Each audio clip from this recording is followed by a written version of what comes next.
Bonjour à tous. Comment concevoir une ville écologique et démocratique? Et pourquoi lier ces deux qualificatifs?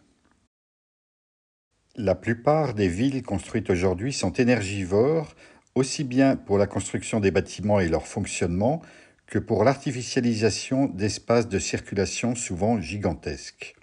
Je vous montrerai par la suite des exemples très différents, économes et frugaux.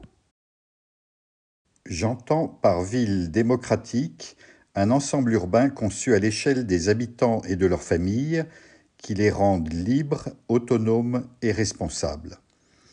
Les ensembles collectifs nous dépossèdent de notre habitation et nous rendent dépendants de syndics de copropriété, de sociétés de gestion, de cabinets d'avocats qui gèrent les conflits de voisinage, etc.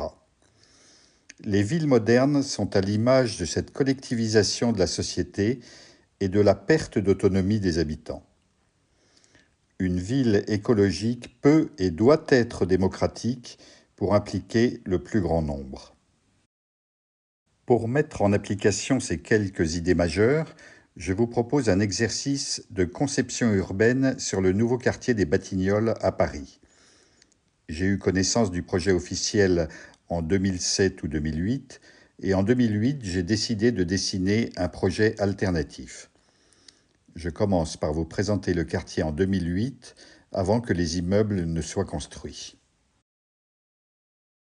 Entre l'ancien quartier des Batignolles en bas de l'image et le boulevard périphérique en haut de l'image, s'étendait une vaste friche ferroviaire, ancienne gare de marchandises des Batignolles.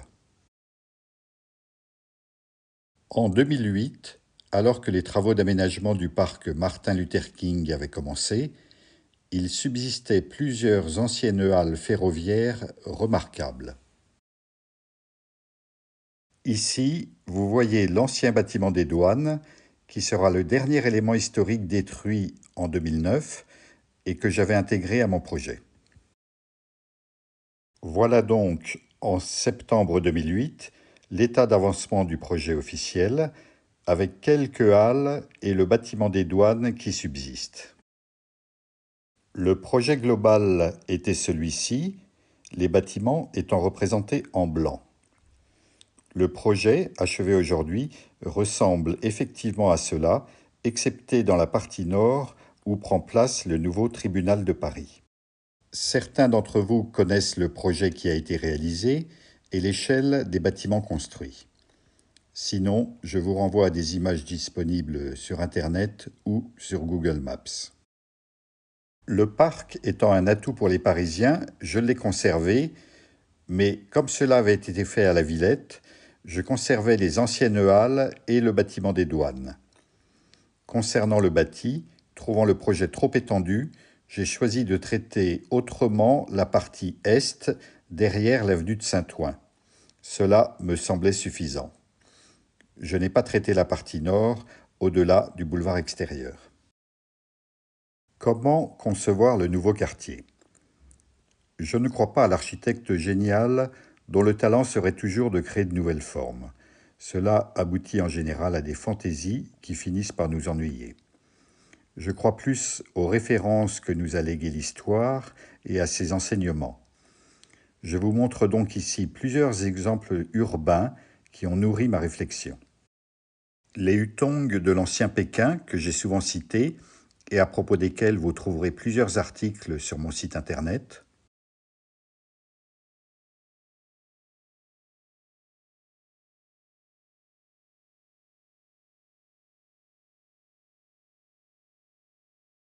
Les merveilleux lilongs de Shanghai, qui formaient le tissu urbain des concessions étrangères, comme un écheveau de ruelles bordées de maisons accolées, formant de véritables communautés urbaines.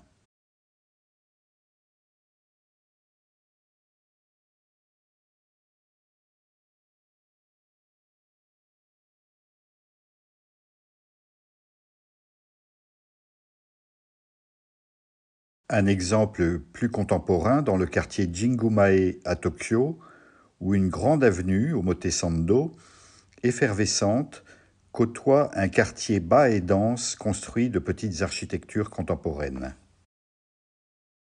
Les roji japonais, allées étroites parcourables à pied ou en vélo, qui desservent les habitations à l'intérieur des îlots.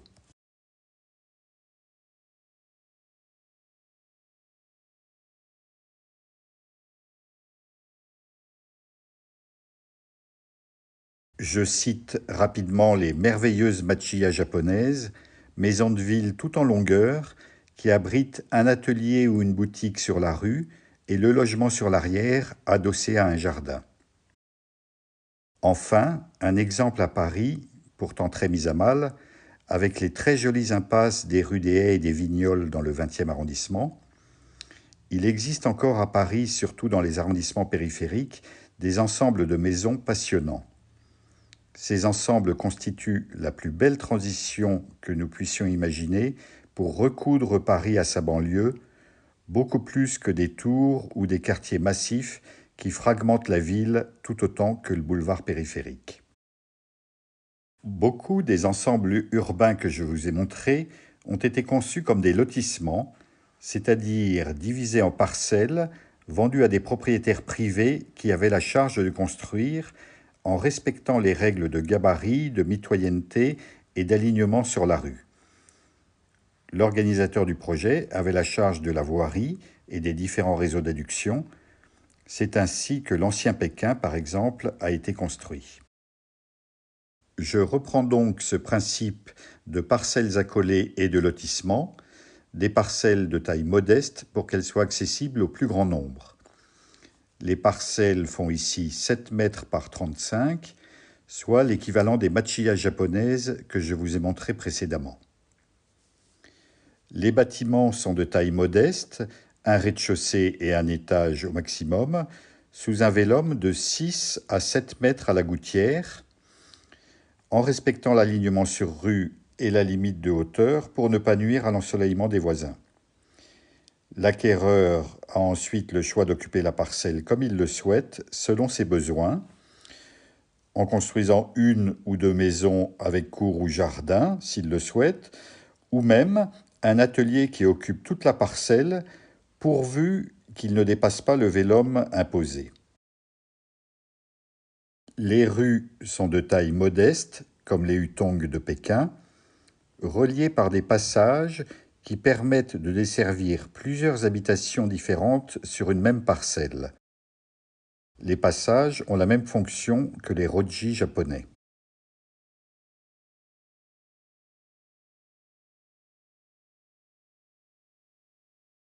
Enfin, des places permettent d'organiser la vie collective et de réunir commerce ou café.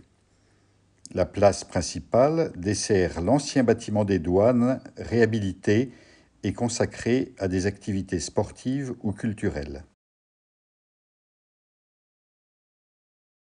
L'ancienne voie ferrée de la Petite Ceinture offre une promenade plantée qui relie l'avenue de Saint-Ouen à l'est au parc Martin Luther King à l'ouest. L'ensemble du quartier est essentiellement parcourable à pied ou à vélo.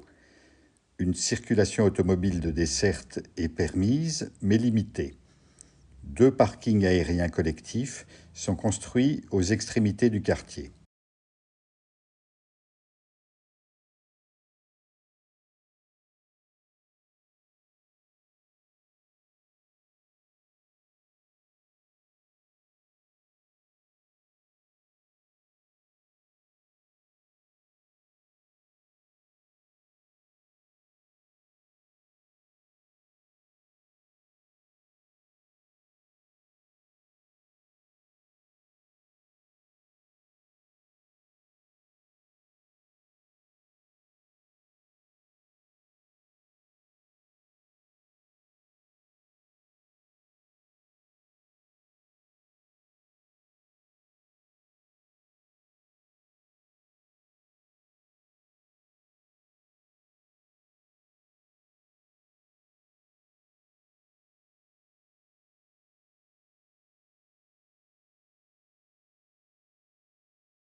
Je vous remercie pour votre attention.